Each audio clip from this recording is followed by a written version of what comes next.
삶에 대해서 우리가 살펴보고 있습니다.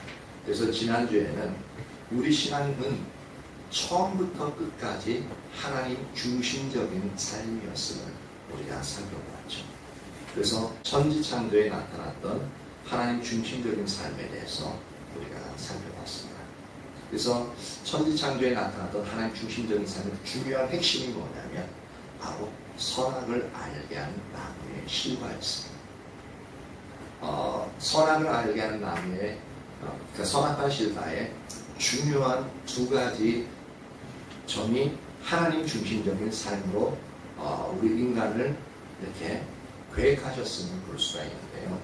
그 이유 중에 하나 선악과 실과는 하나님께서 인간을 로봇으로 창조하지 않고 즉 프로그램 되어진 대로만 살아가는 자유의지가 전혀 없이 프로그램 되어진 대로만 살아가는 그런 로봇으로 창조하지 않고 하나님처럼 스스로 선택할 수 있는 자유의지를 가진 인간으로서의 창조하시고 그것을 의미하는 게 바로 선악과 실과를 두셨다라는 겁니다.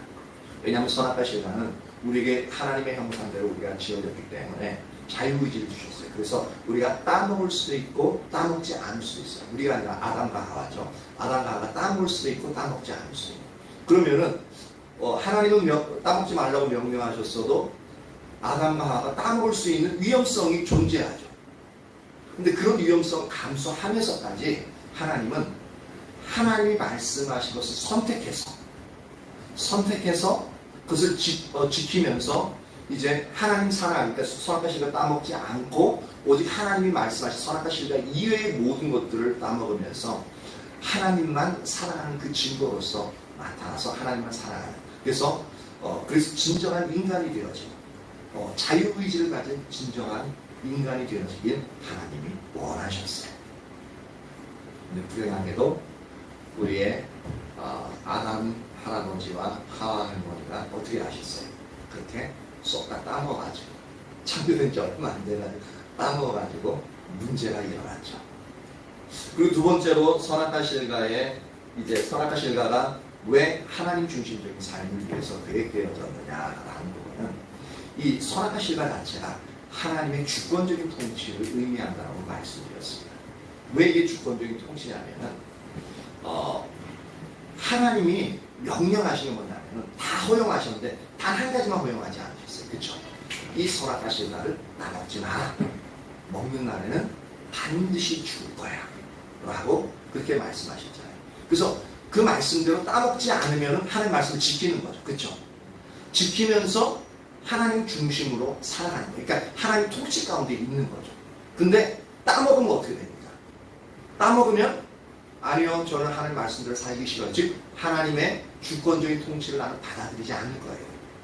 오히려 내가 나의 주인이 되어서 내가 의사결정권을 가지고 내가 원하는 대로 주님이 나한테 자유를 주셨으니까 내가 그 자유를 누리며 살 거예요. 그래서 나는 선악과 실과를 따먹고 내가 내 자신을 컨트롤하고 이제 통치하고 살아갈 겁니다. 주님의 주권적인 통치에서 벗어나는 거죠. 그러니까 선악과를 두신 그 의미가 뭐냐면 네가 진짜 네 중심적으로 살아갈지 아니면 하나님 주권적인 통치 가운데 살아갈지 그것을 결정해라. 근데 나는 네가 하나님 주권적인 통치 선악과를 실과를 따먹지 않고 내가 원하는 대로 네가 삶을 살아가길 내가 원한다 라고 말씀하신 거죠. 그래서 창조에 나타난 하나님 중심적인 삶의 원리를 선악과 실과가 그것을 대표하고 있는 것을 우리가 살펴봤습니다. 그리고 두 번째로 살펴봤던 것이 아브라함을 부르실 때 나타난 하나님 중심적인 삶에 대해서 살펴봤죠. 그래서 아브라함을 부를 때는 하나님이 오직 믿음으로 하나님을 의지하는 자로서 이제 아브라함을 세우시기 위해서 하나님은 아브라함을 처음부터 부르실 때부터 어떻게 했다고요? 믿음으로 하나님을 의지하는 삶을 집중적으로 훈련시키십니다. 처음 부르실 때부터. 그래서 어떻게 했어요? 창세기 10장 1절부터 아브라함이 부르시는 장면이 나오잖아요. 근데 그 장면 가운데 하나님이 어떻게 하셨습니까?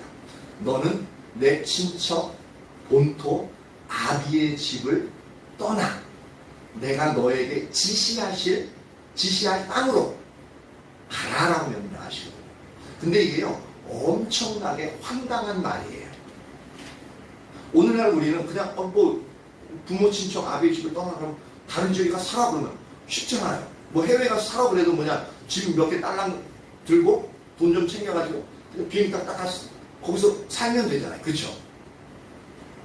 근데 이 당시는 그런 개념의 부분이 아니라 이 당시는 어떻게 한다고 했어요? 시족 중심이라는 거예요. 족장 중심이에요. 그래서 친척과 가족들이 모여 살아요. 왜 모여 사냐면 다른 데도 이렇게 족장 중심으로서 가족들이 모여 살잖아요. 그래서 그 당시에 법은 뭐냐면 힘이 강한 사람이 법이었습니다. 그래서 저쪽 가족들 보니까 우리가 원하는 너무너무 탐스러운 것들이 있어요. 그러면은 몰래 가가지고 죽이고 빼앗아 가버립니다. 그럼 그것을 우리가 방어하려면 어떻게 됩니까? 강한 힘을 유지할 수 있는 공동체를 만들어야 되잖아요.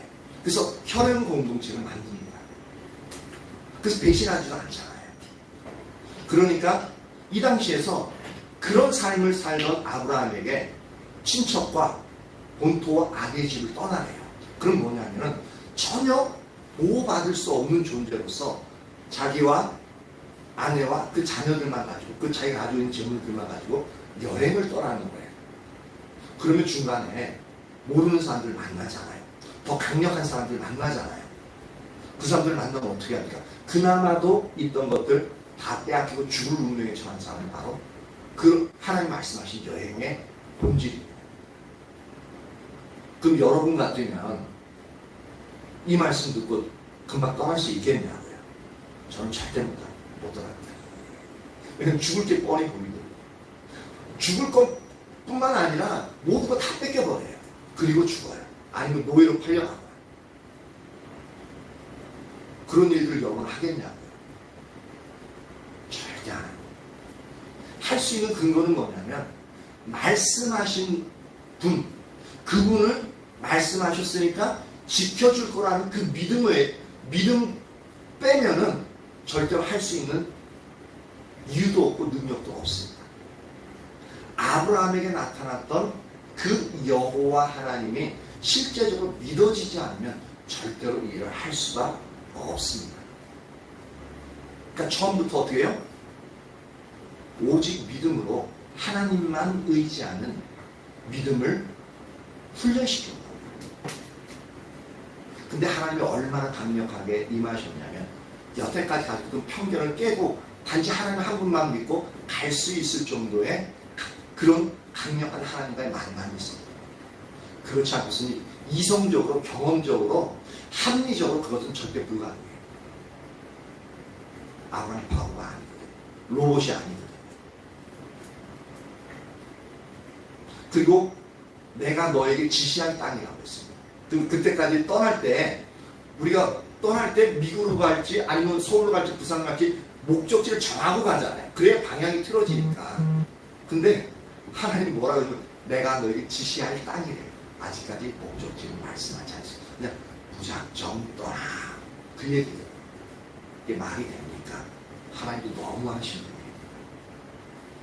근데 아브라함은 오직 하나님만 믿는 그 믿음을 가지고 하나님을 의지해서 떠납니다. 그러니까 처음 하나님을 만날 때부터 오직 믿음에 의한 삶을 집중적으로 훈련시키는 것을 보고 있습니다. 근데 그 믿음은요, 지금 현재 우리랑 믿음이 있는 우리랑 비교하고 아브라함은 믿음이 전혀 없는 상태였잖아요. 처음 하나님 믿는 상태였잖아요. 그러면 우리랑 비교해보면 상대가 안 되는 믿음의 결단을 요구하신 겁니다. 그러니까 내가 널 책임질 테니까 너는 나만 믿고 따르라는 얘기거든요. 근데 이게요, 실제로는 우리가 예수님 처음 믿을 때 그 믿음의 결단도 똑같습니다. 진짜.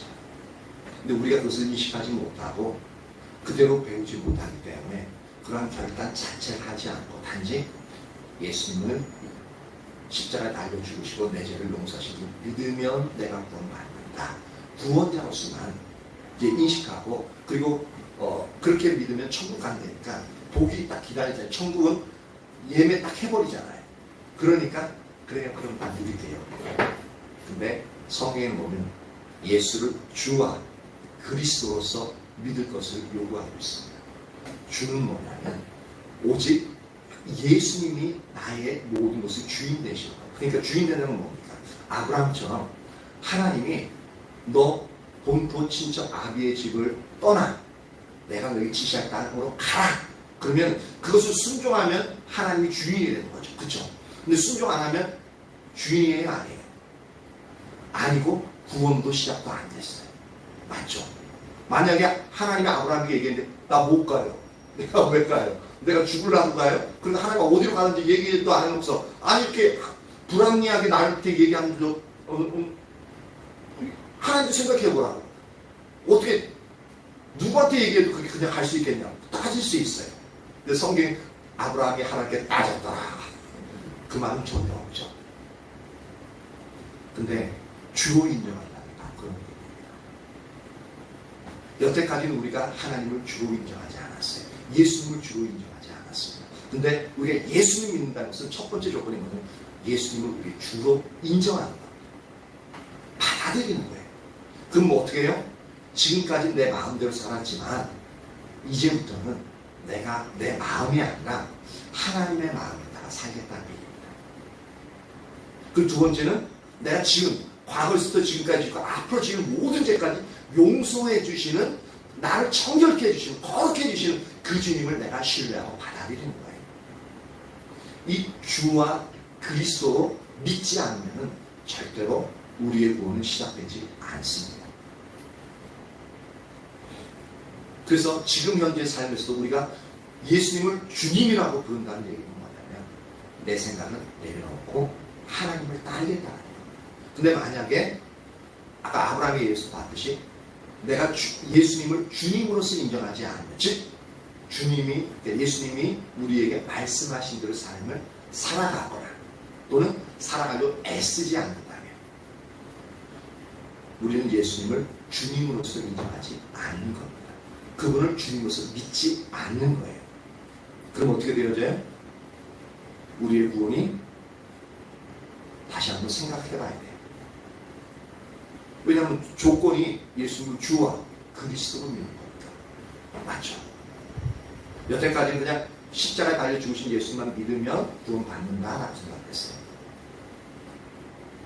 그래서 우리가 오늘날 여기까지 왔잖아요. 그리고 예수 믿으면 복 받는다 그래서 여기까지 왔어요. 그쵸? 근데 그 중에서도 일단 그렇게 가르침 받아서 예수님 믿고 왔는데 그래서 그 중에서도 예수님 믿고 천국 가는 사람들이 있어요. 그런데 이게 또 구원 문제로 또 연결돼요. 원래 이렇게 얘기하려고 하는 게 아니에요. 어쨌든 그 가운데서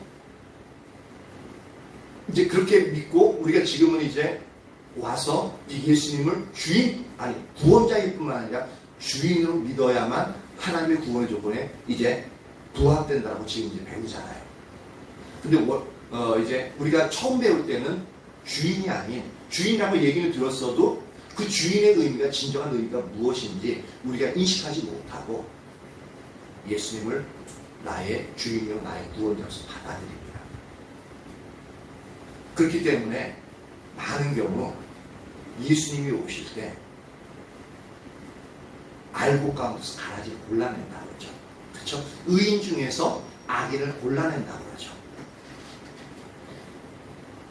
이 영역에서 우리가 다 예수님을 믿는다고 있는 그런 공동체 내에서 똑같이 헌금하고 주일 예배 드리고 수요 예배 드리고 또 이렇게 기도하고 예배 드림에도 불구하고 그 중에도 온전히 예수님을 믿지 않는 가라지와 같은 존재들이 있다는 거. 그러니까 같이 있지만 그 영혼이 아직까지도 죽은 상태의 영이 있다는 거. 그러니까 그 얘기는 뭐냐면 하나님 보시기에 주와 그리스도라는 이 조건이 만족되어져야 되는데 그것이 만족되어지지 아니하는 그러한 존재들이 있다는 겁니다. 근데 이것을 완벽하게 적용시키자면 여기 있는 사람들 몇 명이나 구원받는다고 말할 수 있을지 몰라요. 상당히 희박하고요. 근데 감사한 것은 뭐냐면 하나님은 우리의 행위가 아니라 중심을 보시죠. 그리고 그 중심을 따라 행위가 나오죠. 근데 이게 전혀 뛰어놀 수는 없는 거예요. 근데 가장 먼저 보는 것은 중심을 먼저 보셔야 돼요. 중심을 보시는데 우리가 예수님을 주인으로서 온전히 믿지는 못하지만 그래도 나름대로 주인이라는 걸 인식하고 그분 뜻대로 살려고 애쓰는 영역들이 여러분들에게, 저와 여러분들에게 있죠. 전혀 없는 거 아니죠. 그러면 감사하게도 예수 그리스도의 생명은 우리에게 있다라고 볼 수 있는 겁니다. 왜냐하면 예수 그리스도의 생명이 없으면 그건 고민조차가 안 합니다. 그냥 내가 원하는 대로 예수님을 믿어요. 그리고 내가 오고 싶을 때 오고 가기 싫으면 안 가고, 그리고 내가 원하는 일을 할 때 전혀 고민조차도 안 해요. 이게 하나님 뜻인지 아닌지 고민조차도 않고 그냥 내가 원하는 대로 삶을 살아갈 뿐만 아니라 모든 신앙을 내 중심적으로 다 맞추고 그것을 내가 신앙생활 잘한다고 여겨요. 그러니까 그러다 보면 그 삶을 살아가는 데 있어서도 축복만을 추구하고 하나님을 회개할 영역들은 단지 본인이 윤리적인 잘못을 했을 때는 본인도 분명히 잘못했다는 걸 알잖아요. 그러면 그것에 대해서는 회개할 수 있지만 하나님, 예수님을 주님으로 모시지 않고 그 말씀대로 살아가지 않는 부분에 대해서 그것을 깨닫고 주인으로 모시지 않기 때문에 내가 잘못했다고 하는 그런 자각은 없습니다. 왜? 생명이 없습니다. 그러니까 여러분들이 한번 잘 생각해 보십시오. 그런 자각은 완전하지는 않지만 여러분들 심령 가운데, 저와 여러분의 심령 가운데 있잖아요. 그러면 감사하게도 완전하지는 못하지만 내 안에는 주님의 생명이 있다는 것을 인하여 감사할 수 있습니다. 근데 이제 그런 감사에서 머무르는 것이 아니라 어떻게 돼요? 완전하게 우리가 나가야 될 영역이 있죠. 바로 아브라함이 반응했던 거죠. 우리가 나가야 돼요. 그래야 하나님이 우리가 오직 믿음으로 하나님을 의지하는 삶이 뭐라 그랬어요? 하나님을 중심적인 삶이라고 정의했었잖아요. 그래서 하나님 중심적인 삶을 우리가 살아갈 수 있게끔 되어져.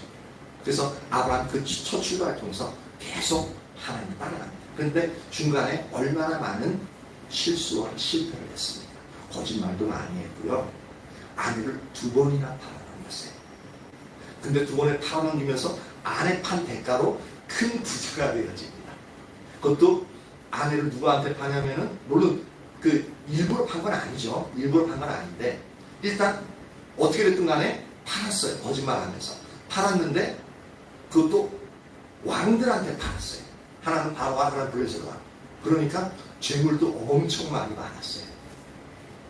그래서 아브라함 다음에 이제 아내를 팔아서 부자가 된 이제 우리 믿음의 조상이라고 약간 비꼴 수는 있어요. 근데 우리 자신을 보면 비꼴 만한 것도 없어요. 아브라함보다 하나 잘난 거 없거든요.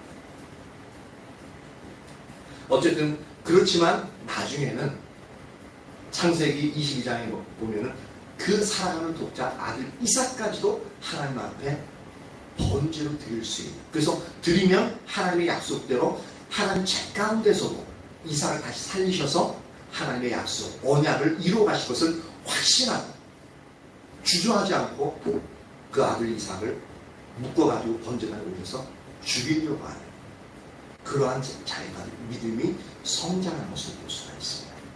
그래서 하나님이 그때서야 네가 이제서야 나를 경외하는 줄 알겠다라고 말씀하고 있습니다.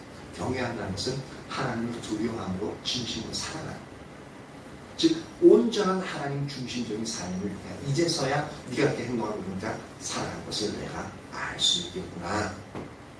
그렇게 인정을 하셨죠. 그래서 아브라함을 부르실 때 나타난 하나님 중심적인 삶을 지난주까지 살펴봤습니다. 그래서 오늘은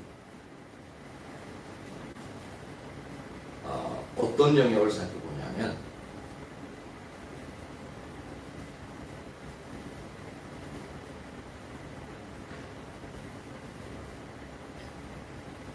이스라엘을 부르실 때 나타난 이제 하나님 중심적인 삶에 대해서 우리가 살펴보려고 합니다. 왜 이게 점점점 아까 창조시에 나타난 하나님의 하나님 중심적인 삶, 첫 번째 사도, 그 다음 아브라함을 통해서 부르실 때 나타난 하나님 중심적인 삶에 대해서 살펴봤고, 지금은 이스라엘을 부르실 때 나타난 하나님 중심적인 삶에 대해서 살펴볼 거거든요.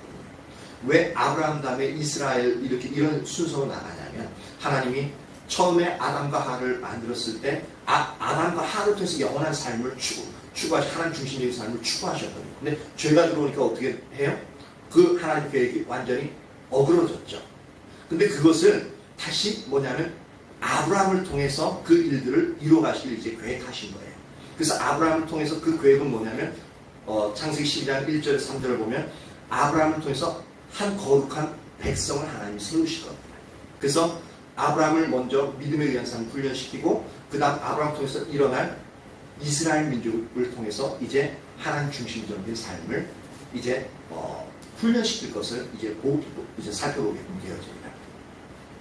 그래서 먼저 예레미야서 7장 22절 23절을 찾아봅니다. 예레미야서 7장 22절 23절입니다.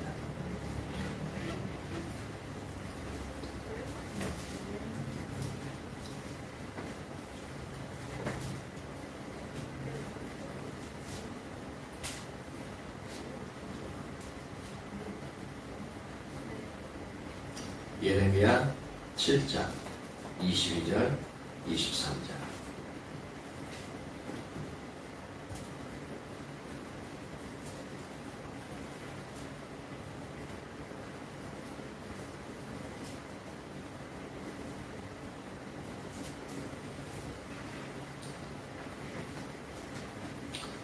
다 같이 한번 읽어볼까요? 시작.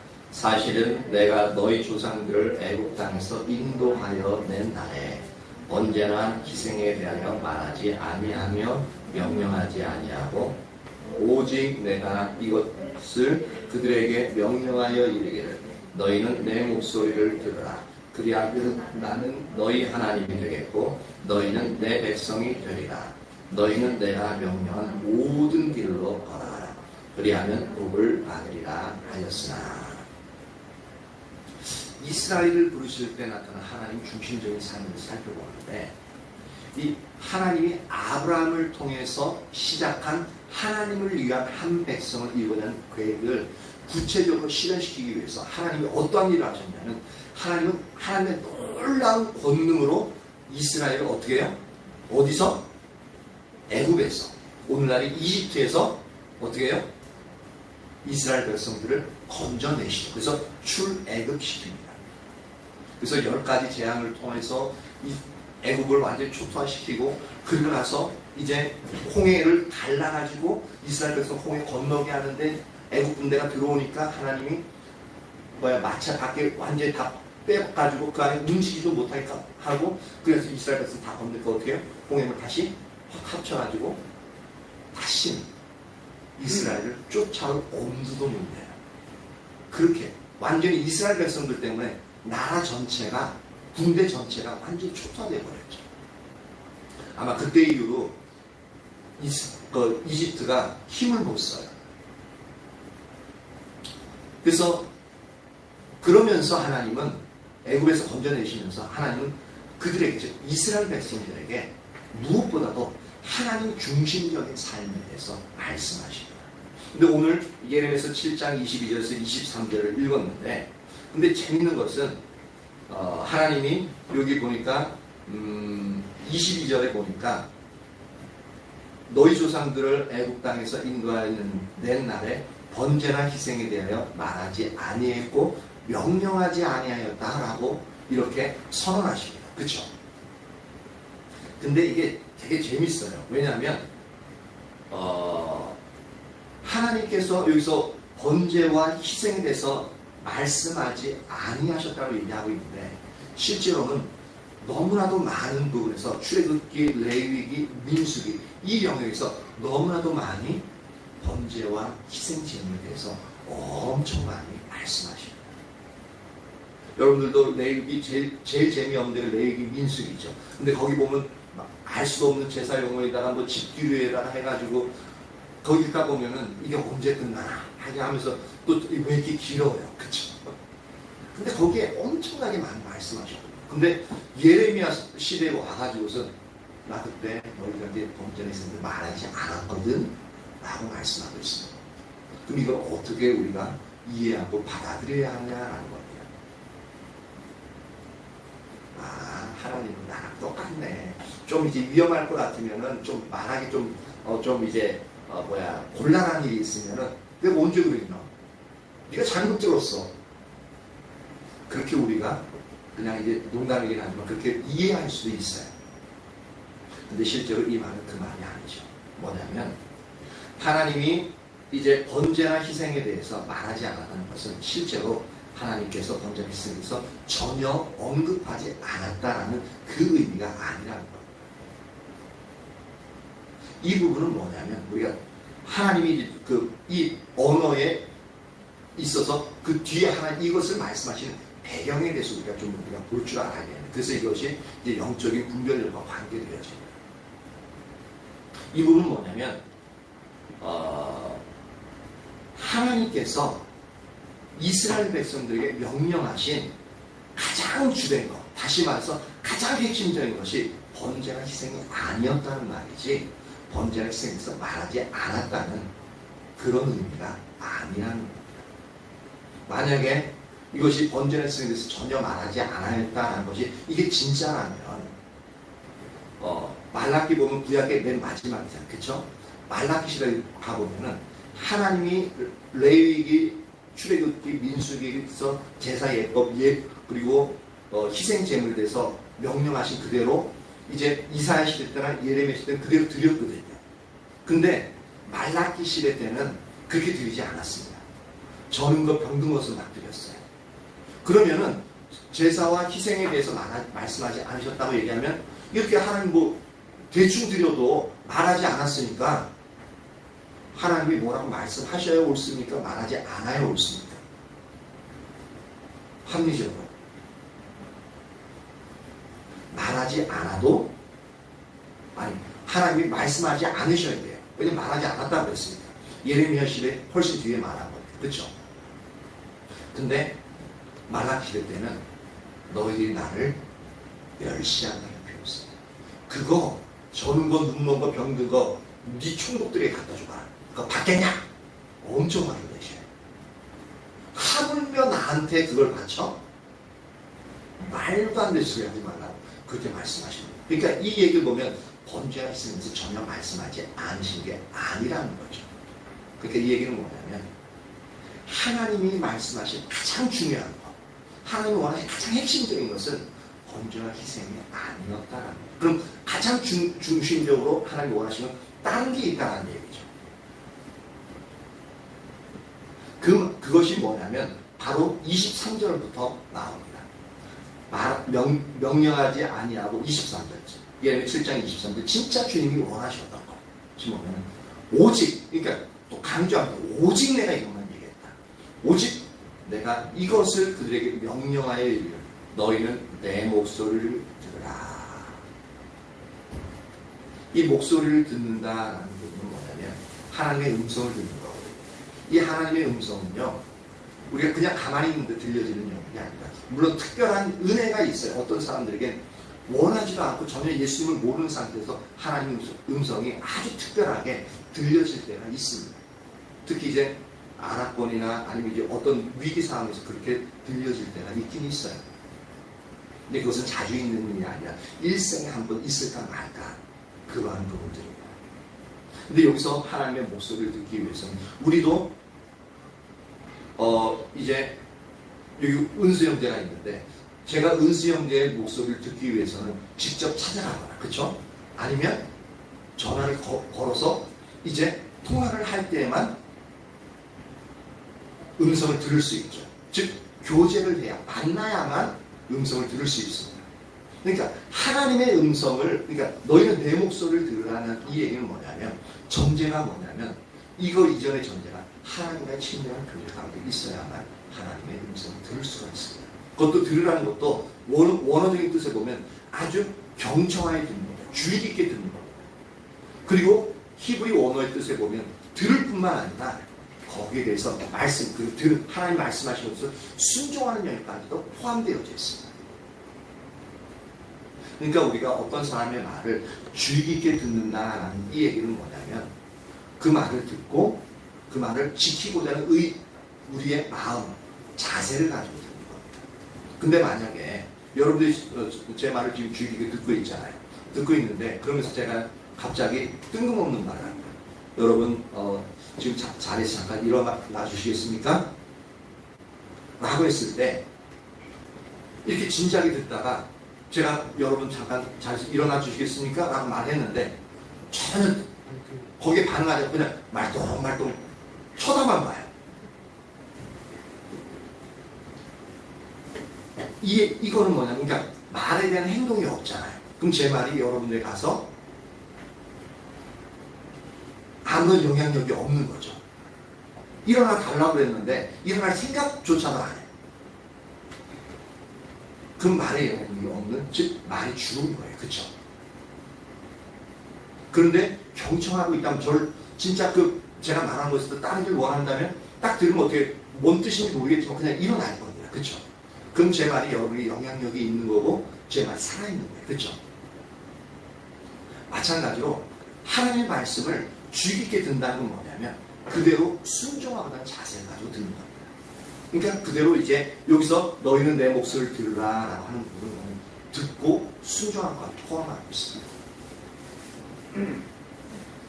그리하면 나는 너희 하나님 되겠고 너희는 내 백성이 되리라. 그러니까 너희는 내 목소리를 들으라. 이걸 첫 번째로 이제 얘기했다는 겁니다. 이게 너무너무 중요한 부분이고 그리고 두 번째는 뭐냐면 너희는 내가 명령한 모든 길로 걸어가라 말하고 있습니다. 하나님이 명령하신 모든 길, 즉 성경을 통해서 또한 하나님이 이제 언약을 맺어서 언약을 지키고 또한 이제 명령과 규례와 법도 되어 있잖아요. 우리는 이제 성경에 기록되어진 말씀이 있잖아요. 이런 모든 것들을 그대로 살아가라라고 말하고 있습니다. 그러면 너희가 복을 받으리라라고 약속하고 있죠. 그러니까 하나님 진짜 원하시는 건 뭐냐면 번제와 희생에 대해서 이 부분이 중요하긴 한데 만약에 번제와 희생은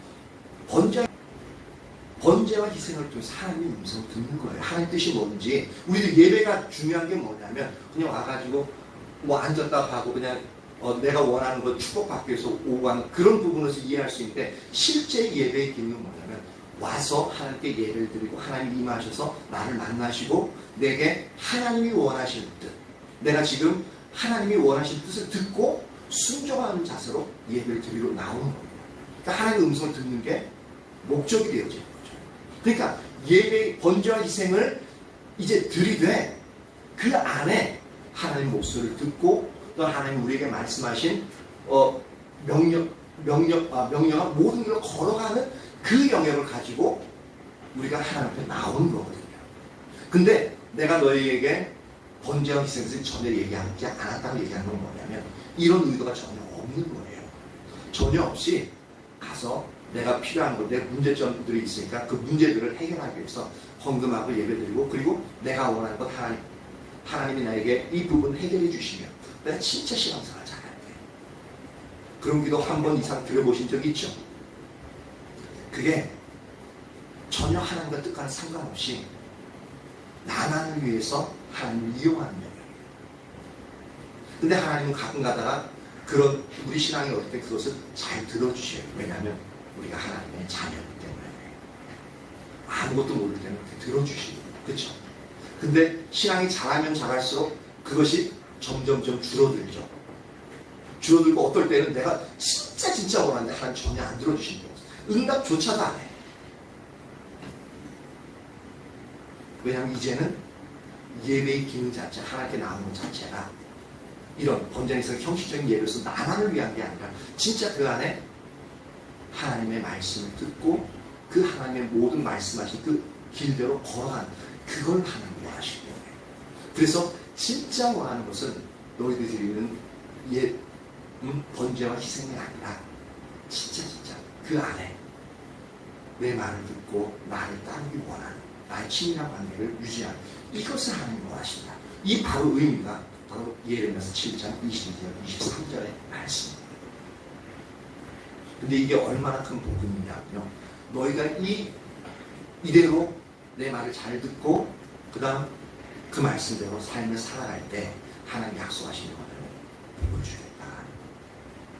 이 복은 우리가 기대하는 물질적인, 건강적인, 또 명예들, 그런 것, 세상에서 잘 되는 그 영역이 포함되어져 있습니다. 이게 전부가 아니라 포함되어져 있어요. 포함되어져 있고, 그리고 하나님 말씀하신 복은 뭐냐면 더 넓어요.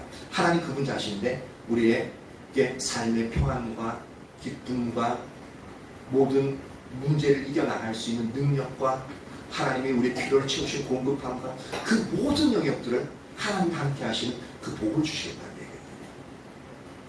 그러니까 이 우리가 신약성경에서 복음 전한다고 하는 건 예수님에 대해서 전하는 걸 복음이라고 하잖아요. 근데 성경 구약 시작 전체가요 복음, 기쁜 소식이에요. 뭐냐면 하나님 그분께 가면 하나님이 우리에게 복 주시겠다는 그 기쁨의 소리. 이 말씀도 마찬가지예요. 너희가 잘못된 부분에서 신앙생활 하지 말고 진짜 내가 원하는 영역에서 신앙생활 하면 내가 진짜 너 복 줄게. 그리고 나는 너희 하나님 되고 너희는 내 백성이 될 거야. 그러니까 하나님 책임지는 백성이 된다는 얘기예요. 하나님 지키고 보호하신 그러한 부분이 되어진다는 거예요. 즉 너희가 하나님 중심적으로 살아가기만 하면 내가 너에게 있는 모든 것을 책임질게 하는 거예요. 이게 오늘 우리에게 주시는 말씀이고요. 이 당시 이스라엘 백성들에게 심판이 얼마 안 남, 나라의 멸망이 얼마 안 남은 바로 예레미야 시대 때 선포되었던 하나님의 말씀입니다.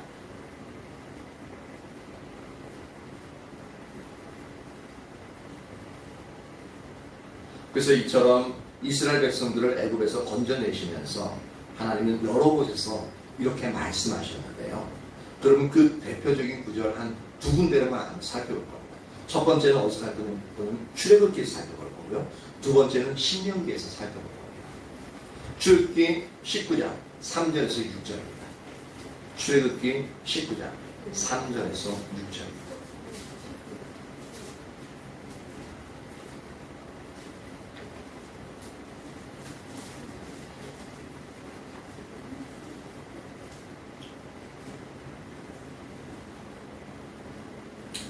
다시 한번 읽어볼까요? 시작. 모세가 하나님 앞에 올라가니 여호와께서 산에서 그를 불러 말씀하시되 너는 이같이 야곱의 집에 말하고 이스라엘 자손들에게 말하라.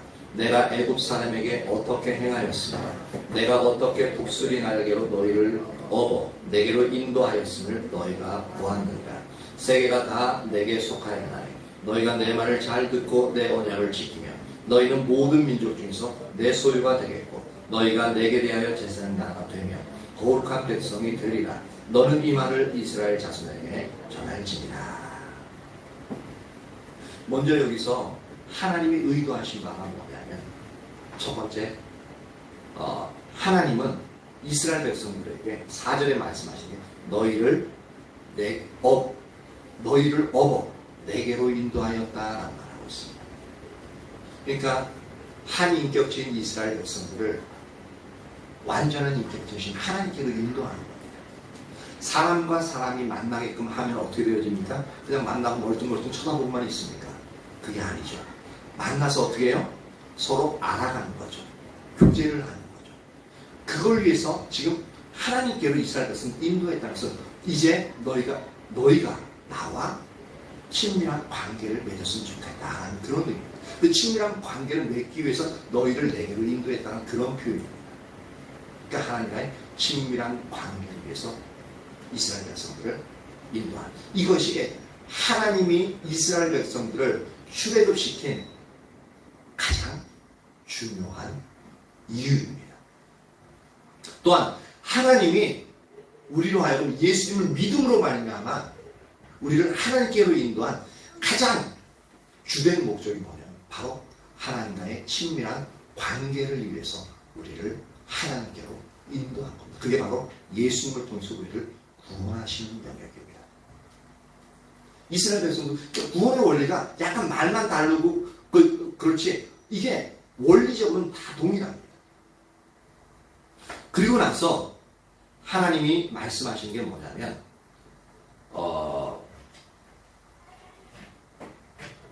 여기 한 가지 더 살펴볼 것은 뭐냐면 하나님은 우리를 하나님의 친밀한 관계로 이제 인도해서 너를 내게로 인도했다라고 그렇게 말씀하셨잖아요. 근데 이스라엘 백성의 입장에서 봅니다. 이건 하나님의 입장에서 아까 좀 전에 봤던 거고 이스라엘 백성의 입장, 즉 우리의 입장에서 먼저 하나님이 우리를 인도하셨다는데 우리의 입장은 왜 그러니까 이스라엘 백성이 왜 모세를 따라 애굽에서 나왔냐면은 뭐 때문에 나왔죠?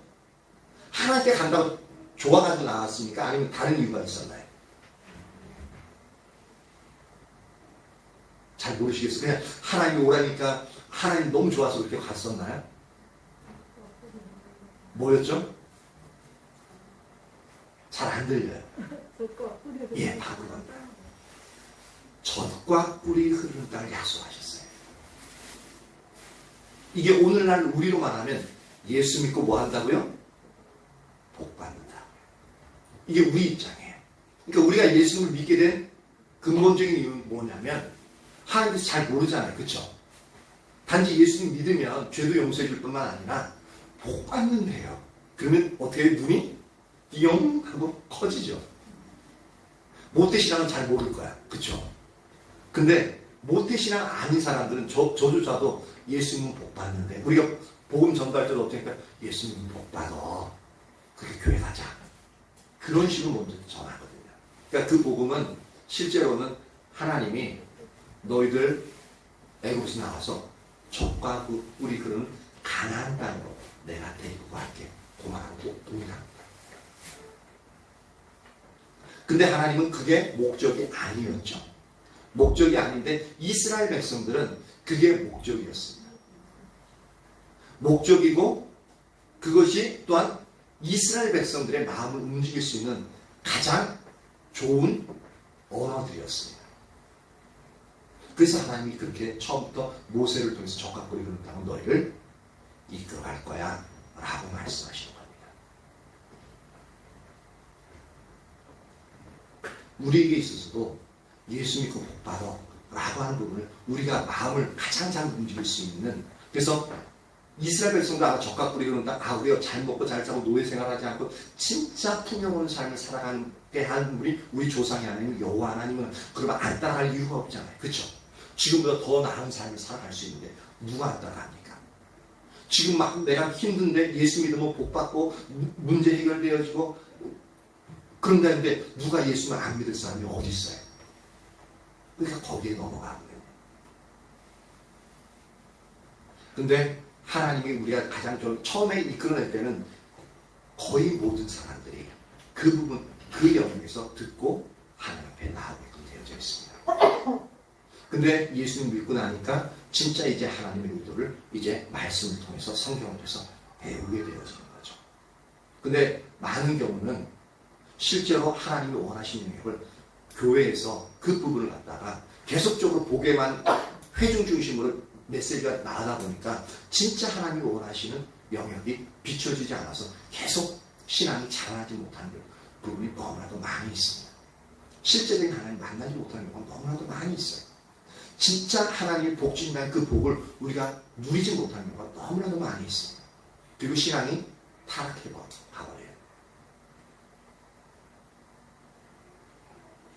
그래서 하나님이 주던 목적이 아까 하나님의 친밀한 교제로 우리 이스라엘 백성들 인도하셨다고 우리도 마찬가지예요. 그러면서 하나님은 이제 두 번째로 이렇게 말씀하십니다. 5절 보십시오. 5절 시작하면서 뭐라고 표현하고 있냐면 세계가 다 내게 속하였나니 라고 말하고 있습니다. 그러니까 세계가 다 내게 속하였다는 이 말 참 중요한데 뭐냐면은 이 세상, 이 움직이는 세상, 예수를 믿지 않는 사람까지 즉 이스라엘 백성 외에 다른 열방들의 민족까지도 모든 것이 그 민족들뿐만 아니라 자연 모든 만물까지도 하나님께 속해 있대요.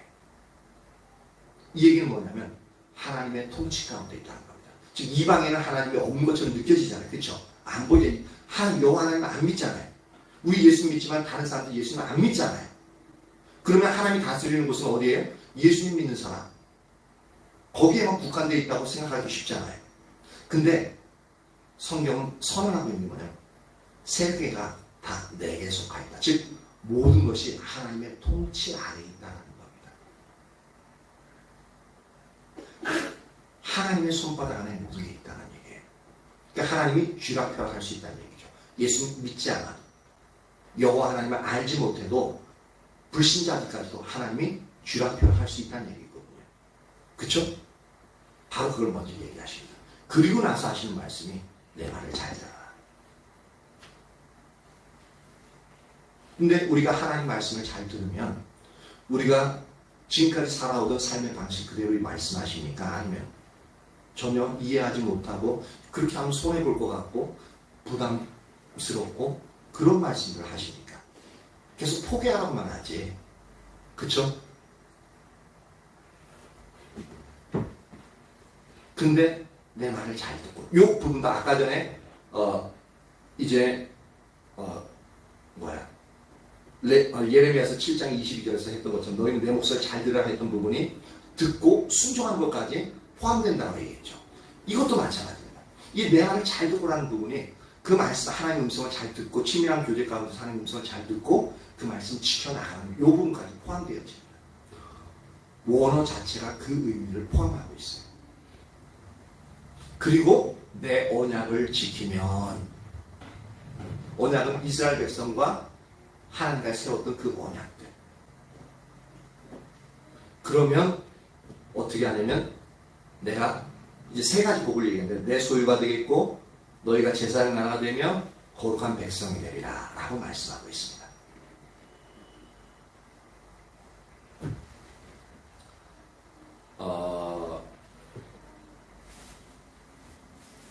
그래서 이 복을 주시는 분이 누가 되냐면은 세상을 다 지배하고 있는 창조주로서, 권능자로서 너희가 요렇게 살면 단지 다른 조건은 없어요.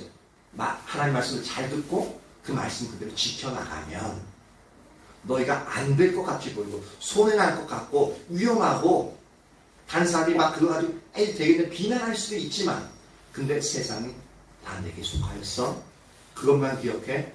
그러니까 내 말을 잘 듣고 지키면 어떻게 한다고요?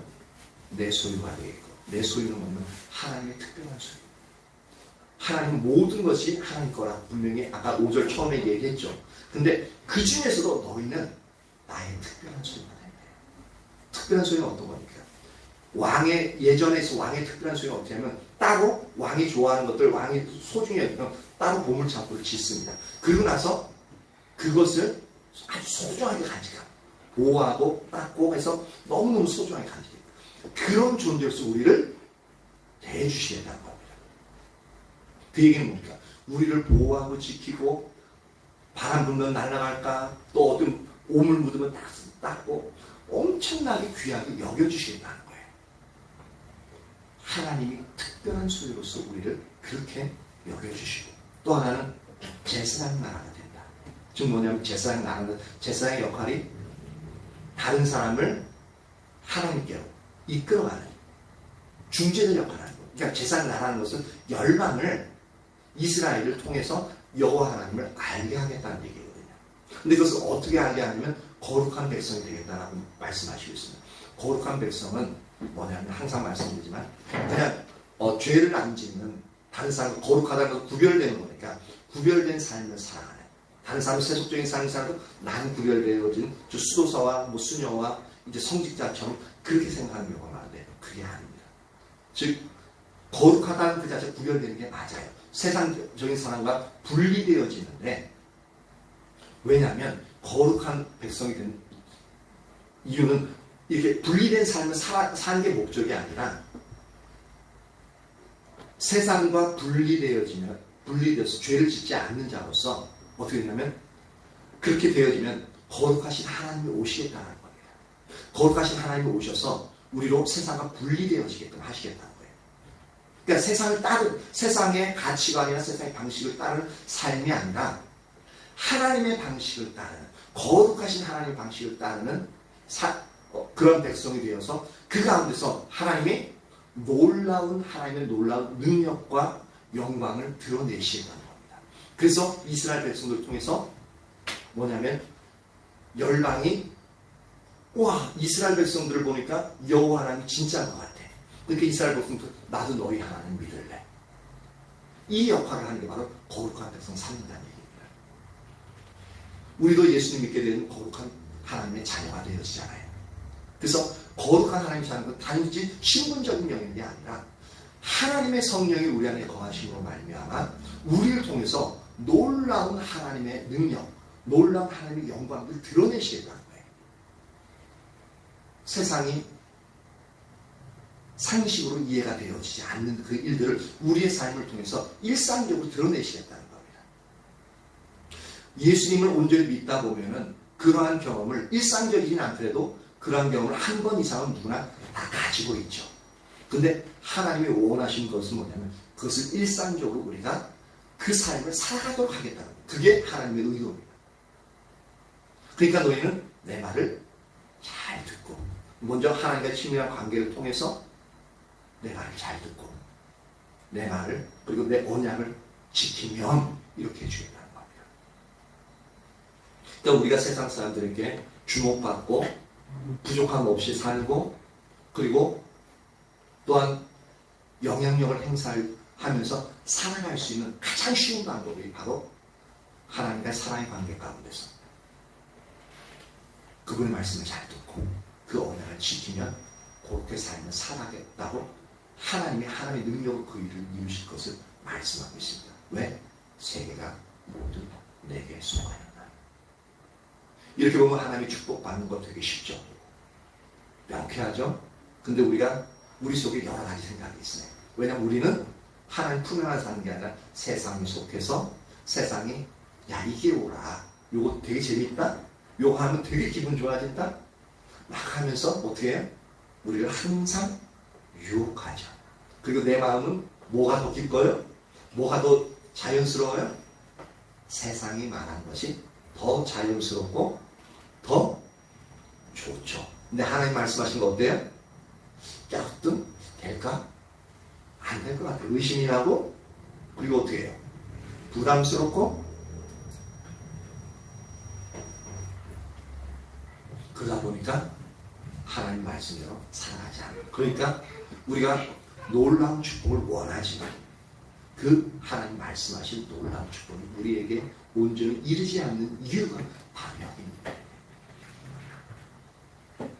하나님의 축복의 메시지는요 이렇게 처음부터 본질적으로 이스라엘 백성들을 구원해낼 때부터 그리고 우리를 구원하실 때부터 예수님 복받아라는 그 의미가 바로 이런 의미입니다. 이렇게 하나님 중심적인 삶으로 살아야 돼. 즉 오직 믿음으로 하나님만 의지하는 삶을 살아야 돼. 하나님이 이 일들을 이루시겠다고 말씀하고 있는 겁니다. 그러니까 하나님의 말씀이 우리에게 복음이죠. 맞죠? 또한 신명기서에도 이 말씀을 하고 있습니다. 동일한 말씀을 하고 있는데 신명기 30장 15, 16절 한번 봅니다. 신명기 30장 15절 16절입니다.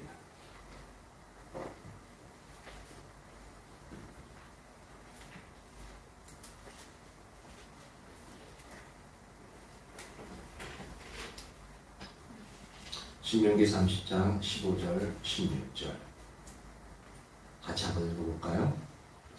보라, 내가 오늘 생명과 복과 사망과 화를 내 앞에 두었나니 곧 내가 오늘 내게 명령하여 내 하나님 여호와를 사랑하고 그 모든 길로 행하며 그의 명령과 규례와 법도를 지키라 하는 것이라.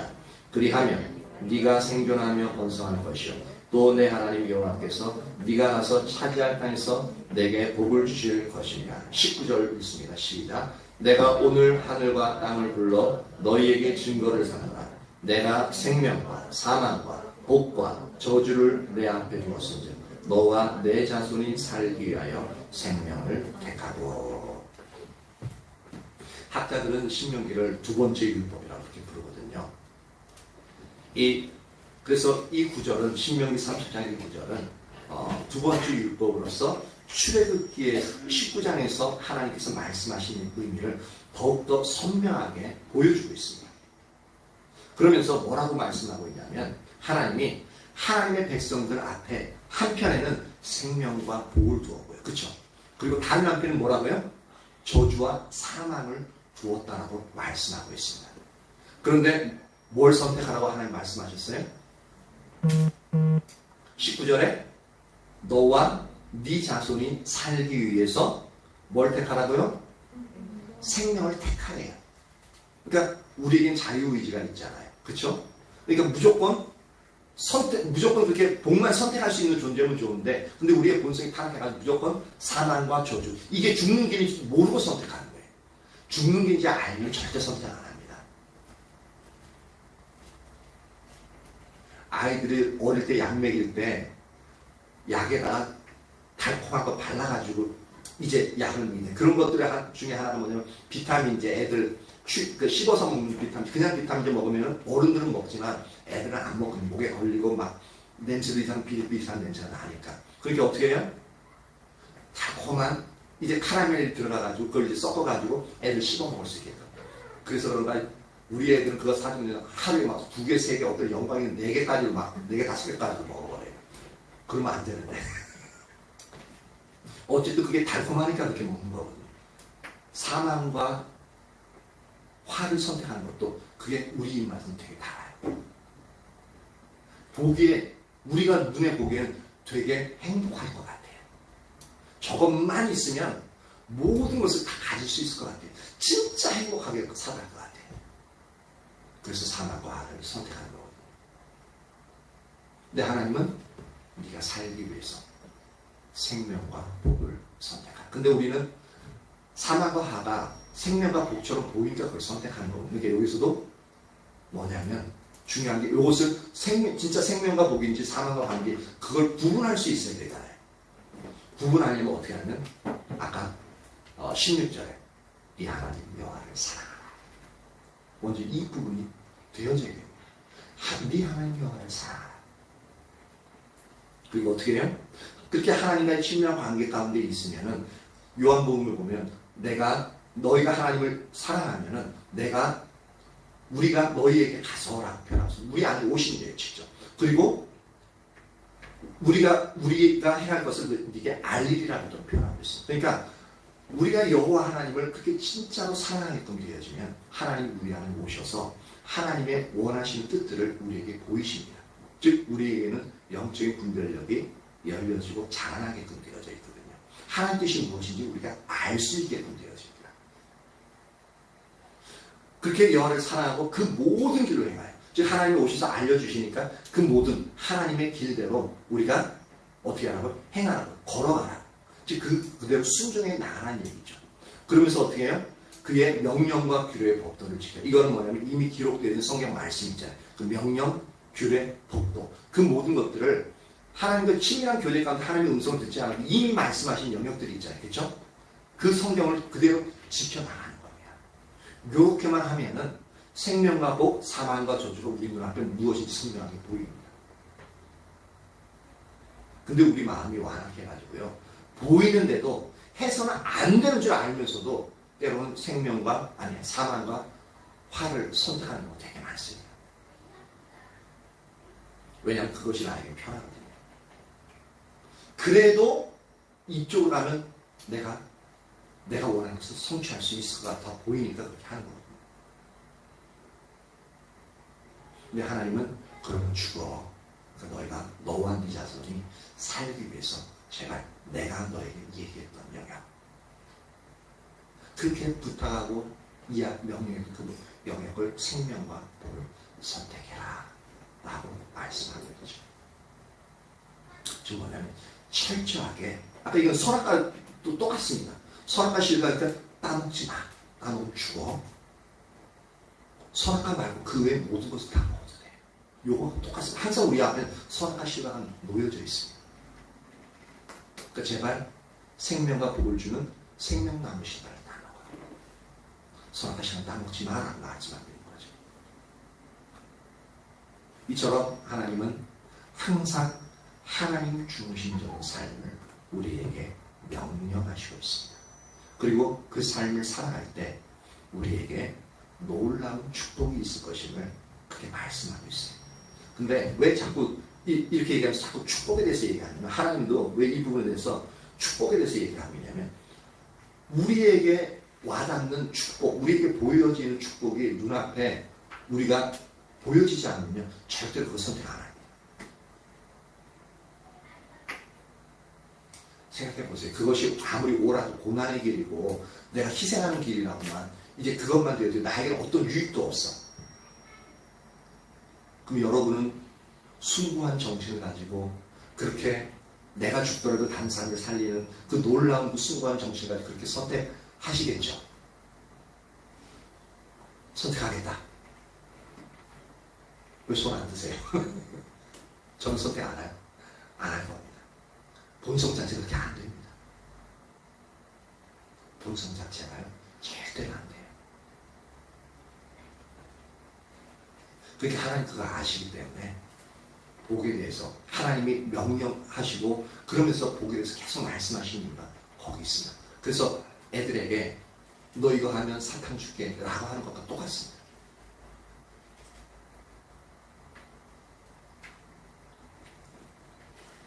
왜냐하면 그렇게라도 선택해서 나아가면 하나님의 놀라운 생명, 하나님의 놀라운 은혜. 우리는 사탕 받아 먹으러 갔는데 근데 그 사탕 뒤에는 더 놀라운 축복들이 놓여있는 거예요. 그것을 다 누리게 해주겠다. 어떨 때? 여호와 하나님을 사랑하고 그의 길도 행하고 명령과 규례법들을 지키는, 즉 하나님 중심적인 삶으로 살아나가면 너희에게 놀라운 하나님의 축복이 너에게 부어질 거야 라고 말씀하고 있는 겁니다. 그래서 아브라함도 그랬고 이스라엘 백성도 그랬고 오늘날 우리도 이 길로 하나님 중심적인, 그러니까 하나님 목적은 우리가 하나님 중심 삶을 살아가도록 이끌어가는데 이것을 위해서 중간 통로가 매개체가 되어지는 게 복이라는 개념입니다. 여러분들 진짜 복 받고 싶으면 이 삶을 이대로 살아야 됩니다. 근데 이 과정을 벗어나서 하나님 중심적인 삶이 아니라 내 중심적인 삶을 살아가면 절대로 하나님 말씀하신 복은 우리에게 오지 않습니다. 내 중심적인 삶을 살아도 내가 원하면서 얻을 수는 있어요. 근데 잃어버리는 게 더 많습니다. 그리고 내가 얻은 그거요. 그거 가지고 행복할 것 같지만 잠시 잠깐 동안 행복할 수 있어요. 한동안은 행복할 수 있어요. 근데 그것이 오히려 나를 타락하게 하고 나를 힘들게 하고 허무하게 하는 요소가 되어질 겁니다. 그래서 하나님이 예레미야 2장 13절에서 너희가 생명의 근원된 나를 버리고 너희가 웅덩이를 파갔는데 근데 그것은 터진 웅덩이라고 말하고 있습니다. 물이 쫄쫄쫄 솟아나긴 하고 때로는 파도 물이 전혀 솟아나지 않은 데도 있죠. 우리가 우리의 원하는 대로 열심히 노력하지만 어떠한 데가 그냥 돌아오는 게 아니라 손에만 돌아오는 경우가 있죠. 그러니까 내 그렇게 진짜 갑작하려 했는데도 공급이 안 되는 수도 있고 근데 했더니 내가 원하면서 얻을 수는 있어.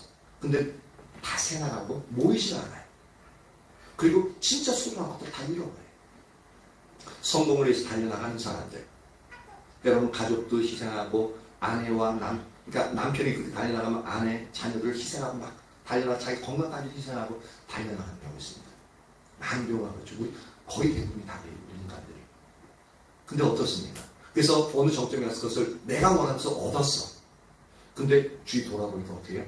나만 남았어. 가정 다 깨지고 건강 망가지고 결국은 건강 망가지고 가정이 깨지니까 그 물질이 있어도 소중한 가족과 나눌 수 있는 그런 환경이 안 돼버려요. 그리고 건강이 깨졌으니까 어떻게 해? 그 버는 물질 다 내 건강을 위해서 쏟아부어요. 근데 그 건강이 회복되겠느냐? 아니요. 물질이 소용이 없는 거예요. 명예가 소용이 없는 거예요. 지금 우리나라 정치계에도 보면 명예를 얻었지만 그 명예가 오히려 부끄러운 과거를 드러내는 그런 역할을 하잖아요. 명예를 쥐고 있음에도 불구하고 그것만 쥐면 모든 거 다 해결될 줄 알았는데 모든 거 다 덮여질 줄 알았는데 오히려 그거 쥐고 나니까 옛날의 일들이 더 드러나가지고 오히려 더 힘들게 돼버리는 그런 상황입니다. 이게 바로 내 중심적으로 내가 원하는 것들을 성취해 나갈 때 그렇게 되어지는 거예요.